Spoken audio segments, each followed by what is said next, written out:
কি নিবি? টাকা নিবি? টাকা নিয়ে দোকানে যাওয়া ভালো? হুম, ভালো না, একদম ভালো না। প্রতিদিনকার মতো আজকেও ঘরের কাজে লেগে পড়েছি, মানে রান্না বান্নার কাজে। তো শুধু আমার নয়, প্রত্যেকটা ঘরের বউদের ডেলি রুটিন এটা। তো আজকেও ফুলকপি বাঁধাকপি মানে পদে থাকছেই। তো কী বলো তো, এই যতদিন শীতটা থাকবে এই ফুলকপি বাঁধাকপিটা আমার রান্নার মধ্যে তোমরা দেখতে পাবেই। তো আজকেও করছি মটরশুঁটি, বেগুন, আলু, ফুলকপি ছোটো ছোটো করে কেটেছি, দিয়ে বড়ি দিয়ে রসা করছি। আর মটরশুঁটিটা মাকে ছাড়িয়ে দিতে বলেছিলাম, কারণ মটরশুঁটির পরিমাণটা অনেকটা বেশি ছিল। ওই কারণে মাকে বললাম, মা আপনি একটু ছাড়িয়ে দিন, তাহলে একটু সুবিধা হবে। সুবিধার কথাটা আর মাকে বলিনি, এটা তোমাদেরকে বলছি। আর এদিকে ভাতে আলু সেদ্ধ করতে দিয়েছিলাম, যেহেতু সয়াবিনের একটু তরকারি করব। আর দুপুরবেলার দিকে বড়দা কিনে নিয়ে এসেছে একটা খুব সুন্দর একটা ডগি। তো বাড়িতে তো একটা নতুন অতিথি এলোই, তার সাথে ছেলে, ছোট ছোট যে সুধর্ণ আছে, প্রীতি আছে, এরা তো ছোট। এদের মানে আনন্দটা আজকে দেখার মতো ছিল, এতটাই খুশি হয়েছে এই মানে ডগিটাকে দেখে। তো একটা তো নাম দেওয়া অবশ্যই দরকার। তো সবাই আমরা ভাবছি যে কী নাম দেওয়া যায়, ওর কী নাম দেওয়া যায়। জনি, হানি, টনি, এসব নাম তো সবাই রাখে। তো বড়দা বলল এমন কোনো নাম রাখতে হবে ইউনিক এবং আনকমন। তো অনেক ভাবনা চিন্তার পরে নাম যখন বাড়িতে বাচ্চা টাচ্চা হলে কিংবা সুধর্ণ, প্রীতির নাম, সবার নাম প্রায় বড়দাই বেশিরভাগ রাখে। তো বড়দাকেই নামটা রাখার জন্য সবাই মানে অনুরোধ করলাম। তো বড়দায় অনেক কিছু ভেবেচিন্তে একটা নাম দিয়েছে, কি বলো তো, ডিও। তো ডিও নামটা বেশ ভালোও লাগছে। আর তোমরা হয়তো অনেকে জানো না যে আমার ছেলের নাম সুধর্ণ হলেও সুধর্ণ নামটা আমার ছেলেকে বড়দা অনেক মানে টানে দেখে রেখেছিল, কিন্তু ভালোবেসে আর একটা নামে আমার ছেলেকে সবাই প্রায় ডাকে, লিও বলে। তো ডিও আর লিও প্রায় একই অনেকটা শোনাচ্ছে, খুব ভালো লাগছে। তো ওই সব দেখে এসে আমি ছেলেকে খাওয়াতে বসে পড়েছিলাম, কারণ দুপুরের দিকে স্নান টান করে কিছু না খেয়েই ওর দিদিকে স্কুল থেকে আনতে গিয়েছিল ননদের ছেলের সাথে। তো এসেই তো ওই ডগিটাকে দেখতে চলে গেলাম। তো তারপরে এসে খাইয়ে দিচ্ছি। আর খাওয়াতে গিয়েও মানে হাজারটা প্রশ্ন আমার ছেলের, মা কী খাওয়াচ্ছ, মা শাক দিয়েছো কেন, মা বড়ি খাওয়াচ্ছ কেন, মা এটা কী, মা সেটা কী, মানে হাজারটা প্রশ্ন।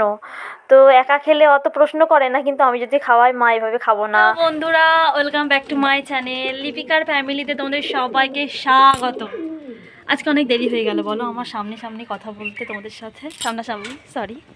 জামা কাপড় কেচেছি আজকে, দেখো সব মেলা আছে প্রচুর।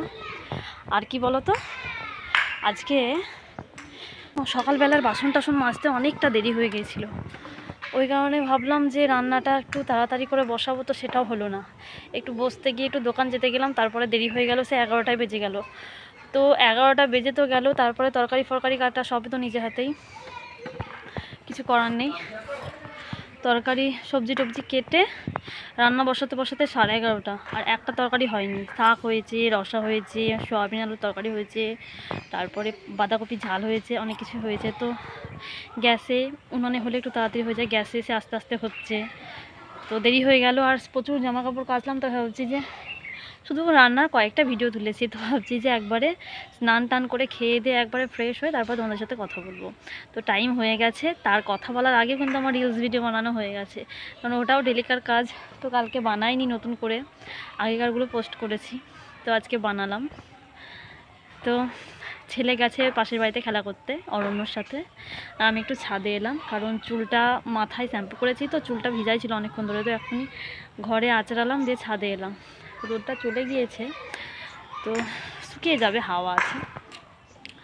আর ডিও কিন্তু এখানে এসে নতুন জায়গায় এসে যে অস্বস্তি হচ্ছে সেটা নয়, ডিও কিন্তু আমাদের সাথে বেশ ভালোভাবেই মিশতে পেরেছে। আমার থেকে ভালো মিশেছে আমার মেজো জায়ের সাথে, কিন্তু ওর সাথে বেশ মনে হচ্ছে একবারে ওর ফ্রেন্ডলি ব্যাপার, অনেক কয়েক বছর ধরে আছে এরকম ব্যাপার। তো ডিওর খুব বেশি বয়স না, ডিও এই মাত্র বয়স হচ্ছে 40 কি 45 দিন সামথিং, আমি জানি না, তো বড়দা সেটা জানে। আর ডিওর কিন্তু এসে খুবই খিদে পেয়ে গিয়েছিল, ওই কারণে খাবার কিনেই নিয়ে এসেছিলো বড়দা আসার সময়, তো এসেই খেতে দিয়েছিল। আর ডিওকে সুধর্ণর এই জামাটা পরিয়ে দিয়েছি, যেহেতু ঠান্ডার সময়, আর এই জামাটা সুধর্ণ নিজে দিয়ে গেল ডিওকে। আর এই দেখো আমার মেজো জায়ের সাথে কিন্তু ওর একবারে বিশাল ফ্রেন্ডলি ব্যাপার হয়ে গেছে, আর আমার মেজো জাও খুব মানে প্যাম্পার্ড করছে ডিওকে। তো সন্ধ্যাবেলার দিকে তোমাদের দাদাভাই পাঁপড় ভেজেছিল, তো ছেলেকে দিচ্ছে আর আমিও খাবো। আর তোমাদের দাদাভাই ওর মানে মানে সন্ধ্যাকার খাবারটা তৈরি করছে কি বলো তো, ওই সয়াবিন ভাজা, তারপরে বাদাম ভাজা। তোমাদেরকে একদিনকে আমি শেয়ার করব ওই রান্নার রেসিপিটা, খুবই ভালো, তোমরা খেয়ে দেখবে করে। তো এদিকে মেজো ম্যাগি চাউমিন করেছিল, তো আমার মানে তোমাদের দাদাভাই সুধন্যকে খাইয়ে দিচ্ছে, আমার সাথে খেলো না, তো তোমাদের দাদাভাইকে বললো যে বাবা তুমি খাইয়ে দাও, তো খাইয়ে দিচ্ছে। আর তোমাদের দাদাভাইয়েরই ফোন দেখছে, আর ওকে সবসময় ফোন দেখায় না, এই সন্ধ্যাবেলার দিকে একটু ফোন দিই। সত্যি কথা বলতে ফোনে যেহেতু আমার এখন একটু কাজ চলে, ওই কারণে তো দিই না খাওয়া দাওয়া সবসময়। করে এলাম ঘরে, দুটো রুটি খেয়েছি, তরকারি বাঁধাকপি ঝাল করেছিলাম সকালবেলার দিকে, মানে দুপুরে, তো ওটা দিয়ে রুটি খেয়েছি, একটু রসা তরকারি নিয়েছিলাম। বল, এরকম কথা বলতে হয় না। আর মশারি টাঙানো হয়নি, টাঙাবো। আর ছেলেকে কি বলতো, ছেলে ওর বড় মেজো জেম্মা চাউমিন করেছিল, দিয়েছিল, খেয়েছিল, তো একটু মনে হয় গ্যাস মতো হয়ে গেছে, তো পেটের একটু গন্ডগোল করছে, ওই কারণে রাতে আর কিছু খাওয়াবো না, এমনি ঘুম পাড়িয়ে দেবো, এবার মশারিটা টাঙিয়ে নেবো। তো গাইজ আজকের মতো এই পর্যন্তই, আবার কালকে দেখা হবে নতুন একটা ব্লগ নিয়ে, নতুন একটা সকালে। তো তোমরা ভালো থেকো, সুস্থ থেকো, আর আমার ভিডিওটা যদি ভালো লেগে থাকে তাহলে অবশ্যই লাইক, কমেন্ট, শেয়ার এবং সাবস্ক্রাইব করে দিও। ওই দেখো ঘুমায়নি তো, সেই জন্য দাদাগিরি শুরু হয়ে গেছে, এক্ষুনি ঘুমিয়ে যাবে তো একবারে। হ্যাঁ, আরেকটা কি বলছি দাদা তোমাদেরকে, ঘুমের ঘরে কি সব স্বপ্ন দেখবে কি জানি, আমাকে মেরো না, আমি খেলবো না, আমি লজেন্স খাবো, আমি তড়িৎকে মারবো, তড়িৎ একটা বন্ধু সেন্টারের, এই সব করবে। তো স্বপ্ন দেখে রাত্রেবেলায়, দিয়ে কাঁদে, এক একদিন ভয় করে। তো চলো আজকের মতো এই পর্যন্ত, বাই।